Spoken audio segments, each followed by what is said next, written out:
Hi guys, my name is Dinithi. Welcome back to my channel Books and Coffee.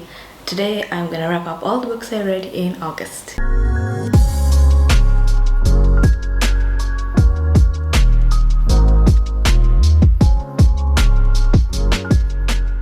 So I know I haven't done any wrap-ups in this channel, but I figured I might as well start doing them now because I don't read any more than 4 books a month these days because of my job and just how I've been really busy, so might as well do it. So let's get on to the 5 books I read. One was a DNF, so it's technically 4 books. The first one is Malibu Rising by Taylor Jenkins Reid. Yes, of course I read it. I gave it 5 out of 5. I've yet to read a Taylor Jenkins Reid book that I don't give 5 out of 5. The story follows the Riva family and this annual party that they host. This party is like the talk of the town. It's the party to attend. All the famous people, including actors, directors, producers, everybody attends. They always have like stories to say, and so many like things happen in this party every year. It is always a night to remember. So however, this time around, at the end of this particular party, the beach house that Nina Riva owns and hosts this party goes up in flames. So the entire book is a countdown of events that eventually led up to this disaster. We also follow the flashbacks of how the parents initially met, Mick and June, and then how they fell in love and had the kids, Nina, Jay, Hud, and Kit. And the sibling dynamics we see throughout this story is freaking amazing. Nina is one of my favorite characters in the book. She is dynamic, she's strong, and so intelligent. And on the other side, Mick is undoubtedly one of the most hated characters I've read. I cannot stand him, and I don't want to spoil the story, but the decisions he makes such a ripple effect on the family, which puts their entire life into a whirlwind. This is essentially a family-centric story, and it is just so beautiful. The present day events basically happen in a few hours, right? And the flashbacks is like the entire, like all the years leading up to it, but it doesn't feel like you're reading 2 stories. She manages to get these stories together so seamlessly that you can't have one without the other. Which leads me to TJR's writing. Let's talk about that for a sec, because she has this way of writing that transforms you. Her stories are so visual that you can't stop picturing it. And the weird thing is that these images are so clear, especially in my head. For example, if we take the mother, June, right? The color of her dress, the intricate details of it, or the color of the wallpapers, and the way the sunlight streams into the kitchen while she's cooking, and the 80s themed house you imagine in the background. It's just so incredible. I don't know how she does it. And the way she writes her characters is as raw as they can be. She doesn't hold anything back. Every detail that goes in their head, what prompts them to take different actions or make different choices, knowing how it's gonna ruin other people's lives, including their lives. Especially in Mick, if you've read the book, you know what I'm talking about. You have this scene where he constantly grapples with infidelity and how he tries to justify to himself what he's doing is right, or that he can't control what he's doing. This is just an example, and you go through all of this in his head, every little detail, and she writes all of it. So check out this book. It's a page turner. You're gonna enjoy it. Yeah, and I don't have the book because I gave it to my friend. The next one I picked up in August is The Maidens by Alex Michaelides, and oh my god, how badly did I want to read this. Ever since it came out, it has been so hyped on the internet.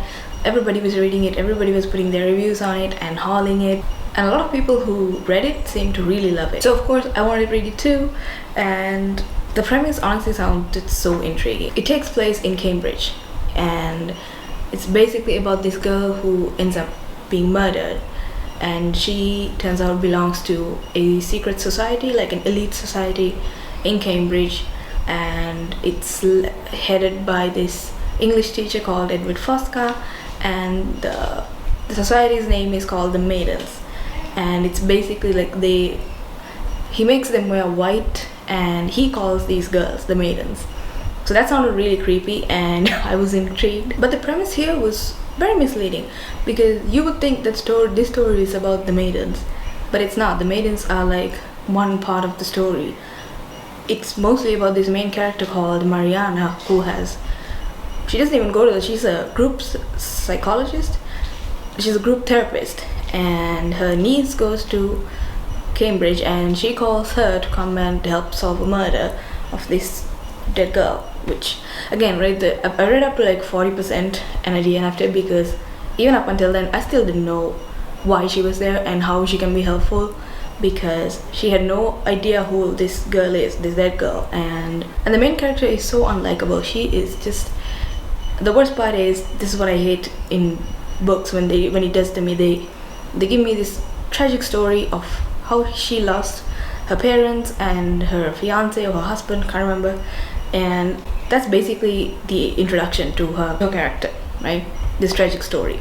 And why does the writer expect me to care about her? Her tragedy is the first thing you read when you turn the page. I know nothing about this character, okay? And the writer expects me to feel bad for her or like feel sympathetic. Like, her tragic past is not gonna magically make me like this character, whom I know nothing about. And you have to make your reader care about these characters first before you bring this stuff out. That's what Taylor Jenkins Reid does, and that's why her books work so well, because of course she has tragic backstories as well, but it doesn't feel like she's using that to get feelings out of us. She has this way of making you feel about her characters before you talk about their past, and you care about them to such an extent that you actually really feel for them when these stories get revealed. And of course you don't have to take half a book to do all of that, right? It doesn't take much to, if you do it right, it doesn't take much for you to write great characters who the writers are gonna care about. Anyway, back to the Maidens. The storyline was so boring, I honestly couldn't care less about who killed this girl, and there were like really obvious red herrings that I willfully ignored because I thought, okay, it can't be this obvious. I don't mind when things are predictable, but come on. I'm not gonna lie, I honestly would have loved to read this book if they focused more on the Maidens and this Edward Fosca, because he sounded really interesting. And yeah, I couldn't go past through like 40%, so DNF this one. So then I read Everything I Never Told You by Celeste Ng. I did a full review on this. I did my reading blog, so I'm not gonna go too much into detail. But essentially this is about a girl who goes missing and they find her body in the lake, and then everybody assumes that she killed herself. And you follow the story before and after the event and how the family grapples with it, and again, like what led up to her potentially taking her life. It's hard to talk about this book without spoiling a lot, so that's why I encourage you to go and watch that video, because I go much into detail about it with spoilers. But this was such a good read in terms of the writer focused so much on the untold confessions, right? The things that you never say to one another, which potentially could save someone's life.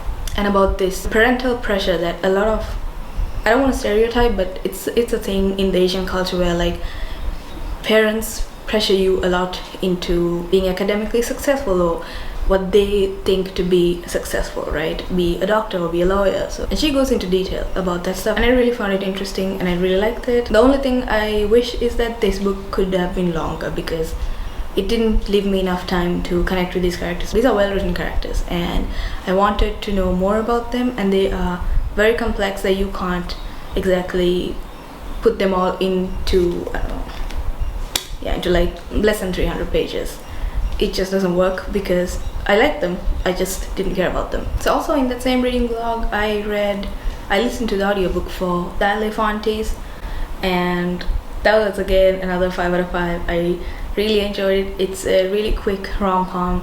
It's the best palate cleanser, and honestly I've been trying to find another book that's just as fun and enjoyable and just that keeps you want to listen or read. It's basically about this Indonesian family in America, and just like most of our culture, they are a close-knit group of sisters, and then our main character is the daughter of one of them. Most of her cousins have left home and drifted apart because they wanted out of this really close-knit family, and she's the one who ends up having to please all the aunties. So she helps them out with their business, and she does like photography for events that they host, and one of them is this big wedding that they got to cater for.